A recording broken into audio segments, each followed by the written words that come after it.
Jaxon Smith-Njigba is not what anyone expected.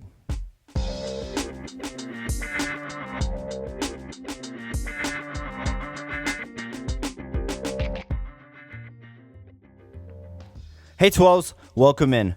Let's start by getting something out of the way just to begin with. JSN was in a stacked wide receiver room, and that certainly hurt his production. DK and Lockett have been one of the best duos in the league for the past 4 years, and just to make his job even harder to get on the field, Jake Bobo exploded onto the scene and demanded that he get snaps as well. And beyond all of that, the Seahawks ran the most 3 tight end sets in the NFL and also ran a lot of 2 running back sets with K9 and Charbonnet. So being in this loaded wide receiver room when the Hawks don't even really use that many wide receivers, that made it really tough for him to produce as much as you would have liked. So I'm not going to hold his 628 yards against him. I just want to dive into the tape and see if he can do more. While JSN's production may have been inhibited by his surrounding roster, he was a much better screen threat than I thought, and this really helped him produce in 2023. He was used plenty on these screens, and I'm not going to claim that all of them were effective, but I do think he made the most out of each of them. Let's take a look at this failed screen in Week 1 against the Rams. Here the Hawks lined up in a 2x2 formation with the back towards the boundary side, and on that boundary side you have DK and JSN in a stacked wide receiver bunch. The play seems to be just a quick screen to the boundary, and as you can see, all these linemen are really working to get out there. But the issue with this play is it's just not blocked well enough. Cross is unable to get the outside shoulder of the edge player, and DK honestly doesn't get that much push, and this just closes the hole that JSM was trying to attack. Njigba does a good job of getting what he can, but there just really wasn't that much there. But when you actually get him some good blocking in front, well, he's pretty sweet on these screens. Here against the Panthers in Week 3, the Seahawks are running a tunnel screen towards the boundary, again throwing to JSN with DK out there blocking. This time, the tackle, who is now Stone Forsyth, does a great job of bluffing the edge and getting out to go catch up and block for the screen. Gino does a phenomenal job of getting the ball around the edge, and now the Hawks are in business with this tunnel screen.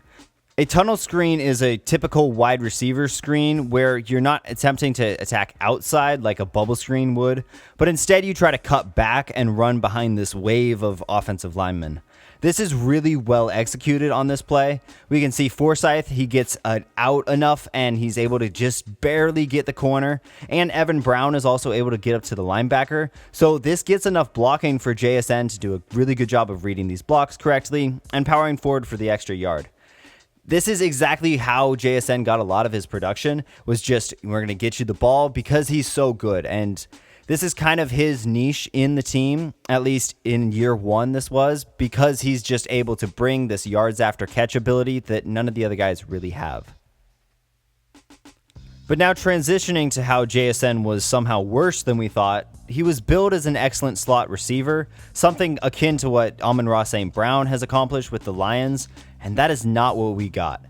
Let's look at this play also from that game against the Panthers, where JSN is in the slot where everyone says he belongs, and he's facing off coverage from pretty deep because the Panthers are bringing a slot blitz. So this is where you'd expect JSN to thrive, as he was heralded as a shifty player and some amazing route runner. But that is not really what happens. I'm not going to deny that this throw was behind him and he had to slow up, but this is just not the type of crispness from your routes that you're looking for. The corner is able to read and react really quickly, and he's able to click and close for the PBU. The angle of the route as well is not exactly what you would want, as you can see Njigba drifts upfield instead of cutting closer to a 90-degree angle and staying along the horizontal line that you would hope that he would run on. I totally get that if this ball was thrown better, it probably would have been a completion, but I just want JSN to run a sharper and overall better route. He simply did not feast over the middle of the field like I think everyone expected him to, and I think his route running has something to do with that. Yes, he definitely has some good route running moments where he ran really nice routes. I'm showing you these highlight reels. I mean, these are some really good routes, but I think the thing about being a slot wide receiver is you have to be really consistent in order for the quarterback to trust you, and JSM was just not consistent enough to be a real productive threat from inside. And this is a smaller point, but I did want to bring up the fact that his hands were also pretty unreliable early in the year, which hurt his ability to be that consistent possession type receiver. This was mostly fixed towards the end of the year, and so I'm not really concerned about his hands for the upcoming 2024 season, but I did want to note that this is also another thing that held him back from being that productive slot player last year, and I think it's going to get fixed, but that was another reason why he really didn't feast from inside. So why am I not completely out on JSN? He did not prove to be the great slot wide receiver, which is exactly what most people thought he would be coming out of Ohio State. Well, JSN surprised us one more time. And I was stunned by how good JSN was from the outside and as a deeper threat.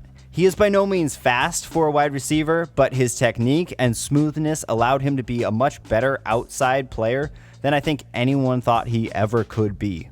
I mean, let's look at this route versus the Titans in week 16. Here, JSN is not only, not in the slot, but he's also facing man coverage as he's isolated to the field side. The Titans here are in a pretty clear cover one man look, with the linebacker backing out of the blitz and dropping into a whole zone in the middle. And this makes JSN slant a really great option because if he can beat his guy off the line, he's going to be open with the middle pretty open as well, and he'll be able to cut upfield.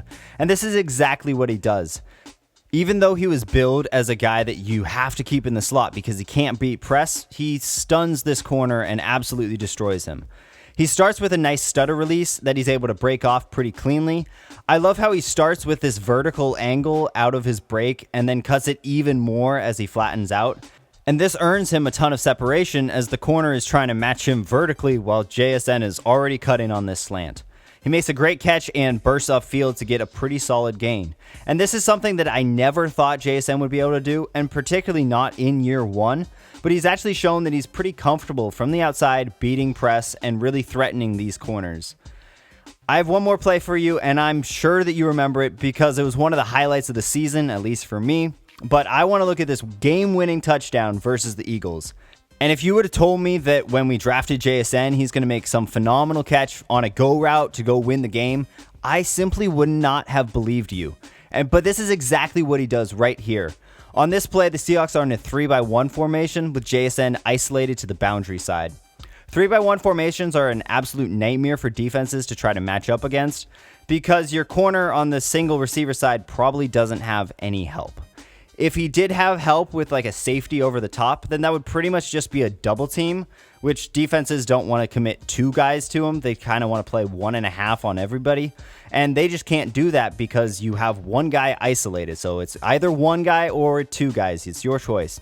Often if the defense is running some kind of split field zone, they will actually have the safety to the single receiver side execute what is known as a poach call. In a poach call, he will take the number 3 receiver if that guy goes vertical from the trip side.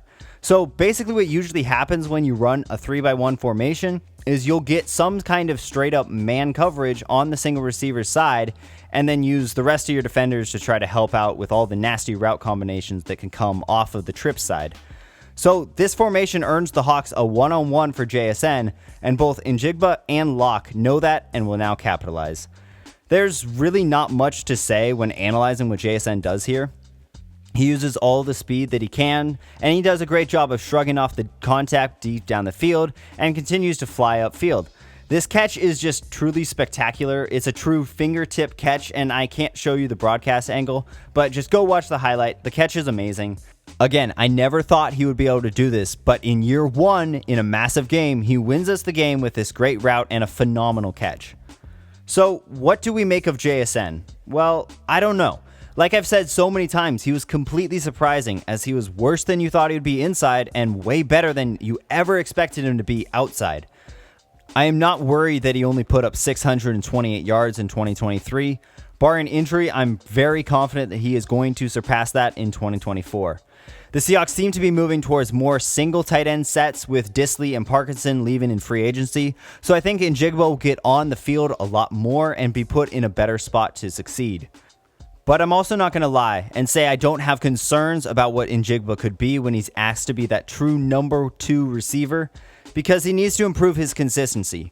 Over the middle of the field, he also needs to improve as a route runner, and he just needs to be someone that is very comfortable in that spot. As a number 3, he's fantastic, but if he's going to return value as a first-round pick, he needs to at least become a high-end number 2 receiver, And in order to do that for him, he needs to win over the middle. I'm really excited to watch year 2 for this guy because there's a lot of unanswered questions. If he is able to deliver on what we thought we were getting as some slot weapon, then he's going to be great with inside-outside flexibility, and he's going to be able to contribute massively for years to come.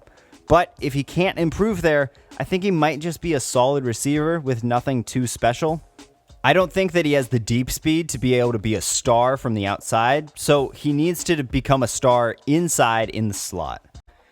Thank you so much for watching. You can follow me on X where I'll be giving my live reactions to the entire draft as we go. If you want to support me, a like and a subscribe go a long way, but you can also support me on Patreon, link in the description. Again, thanks for your support, and I will see you next time.